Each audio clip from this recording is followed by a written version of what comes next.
Yeah, so I thought, how can one show that it's worthwhile building these partnerships with staff and students? And I thought I'd use myself as a case study, as someone who's very recently benefited a lot from the fact that there was a lot of partnership in my time at Southampton. So what I'll take you through is how it changed my experience. In my undergraduate, I was on an integrated master's here at Southampton. How this then influenced experiences in the workplace, because I worked for some time before starting my PhD, and then how it's further benefiting me in my PhD, and just to illustrate how great it is, not just for getting students to engage and to do well in modules, but actually setting them up for careers either in academia or outside of.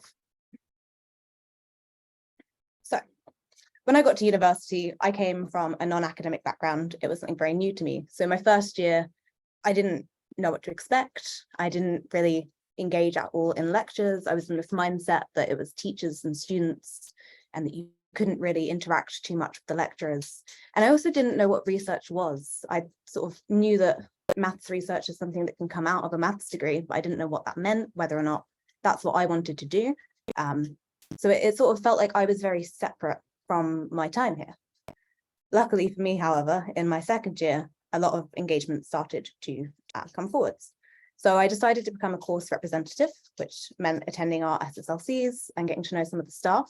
I was also invited by Vesna to help try and reconstruct the analysis notes for students, which began the process of me understanding what goes on behind teaching. And that really rose up my engagement because I felt like it was something that I was doing as well as the staff. And this altogether built a much stronger connection between me and the university. And I don't know, there's just something about feeling like you put something in that really drives engagement. I found myself attending all my lectures and starting to interact more with staff and ask questions. This carried on throughout my third year. So I actually ended up becoming the school president for mathematics here at Southampton. I was chairing the FSLCs. I was actively trying to organise events, not just for students, but for staff as well, to try and give everyone a chance, like I had had, to interact more with the staff and feel more comfortable talking to them so that asking questions was less scary. And I actually became aware of some of the research that staff were doing, which led to me being able to organise my own dissertation project, which has ended up being what I've gone into. And I found out about opportunities such as summer research, which was something that I definitely would not have been able to do if I was not so engaged.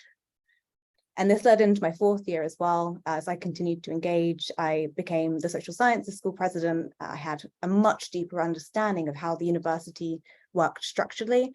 I ran the buddy scheme for mathematics. I began being a student partner for analysis, so I was getting a chance to experience teaching. And I had this really strong engagement that has really set me up now in my PhD now, but also in the workplace. And all of these things, I think if I hadn't gotten to the point where I felt like I was contributing myself, I don't know if I would have been able to be as comfortable asking questions, and I certainly would not have the wealth of experience I'd gotten. So I'll talk you through how that's led on to the rest of my life. So once I left Southampton, I actually was hired by Southampton, which was nice, as the student recruitment and events coordinator. The biggest impact here was probably that this was something I was more or less doing already as a student. And so it was having that network of people that I knew here that led to me getting this job. I then went on to work at the University of Winchester for a while. And this is something that the experience that I had in organising events and through teaching, they really loved. I think without that experience, there is no way I would have ended up there. I was only there for a little while, but again, I think all these soft skills that you don't normally learn in a maths degree really, really led to this job. And I then went on to work in tech. So I got a job at Fossil Marketing, which is machine learning, but it's also digital marketing. I don't think they were looking for mathematicians. I think they probably liked the fact that I was a mathematician, but what they wanted was someone who could do project management. And actually a lot of the staff-student partnership that I had gotten to take part in gave me the same skills that being a project manager would. So working with someone that maybe has more experience than you do in something, but working together to collaborate and build either events or some research, something like this. And that's not really something I'd ever thought that I would have gotten from this degree here. I mean, it was so separate. And it actually led on to me going into performance marketing, which some of you may not know, but I was literally digitally creating ads and publishing them live. And that's so separate from mathematics. I mean, I was in an entirely creative role. And again, it was all these skills from Southampton that led me to this. And a combination of me getting to teach with Vesna and analysis as a student partner, that actually led to me teaching statistics to a lot of the staff at this company, which was kind of scary because statistics was definitely not my area. But it was also a group of marketers. So I brought a wealth of experience to that company that I would not have been able to without. So this is something I think we don't really think about with staff-student partnership. Even if I had stayed in industry, which I haven't, I think the lasting benefits that I would have seen through having this experience of not being afraid to speak up and to seeing those in maybe like a higher position than me, and instead of being like, oh, you know, that's my boss or that's my lecturer, I shouldn't be interacting there or saying if something's wrong. Instead, having learned to be comfortable bridging that gap and have experience in communicating across any issues or any changes that would benefit me through the workplace is absolutely invaluable. And I think a lot of the students that I know that get engaged with things like being course representatives, joining SSLC, or even carrying out extra work, normally have in their mind that this is going to help them with academia. But in fact, this is something that will benefit outside of. I then decided to do a PhD. And this is, again, completely something I'm grateful to Vesna and the other staff at Southampton for, because I didn't know what a PhD was. I don't think I would have wanted to do mathematics research if I had not been talking to the staff so much. There was definitely no way for me to know what that was before I got here. And I feel that if you're not engaged, you don't really learn just by turning up to some lectures what it would mean to be a PhD student. And I actually did a lot of work with staff here at Southampton, practicing for interviews and asking for advice and finding out what that would mean.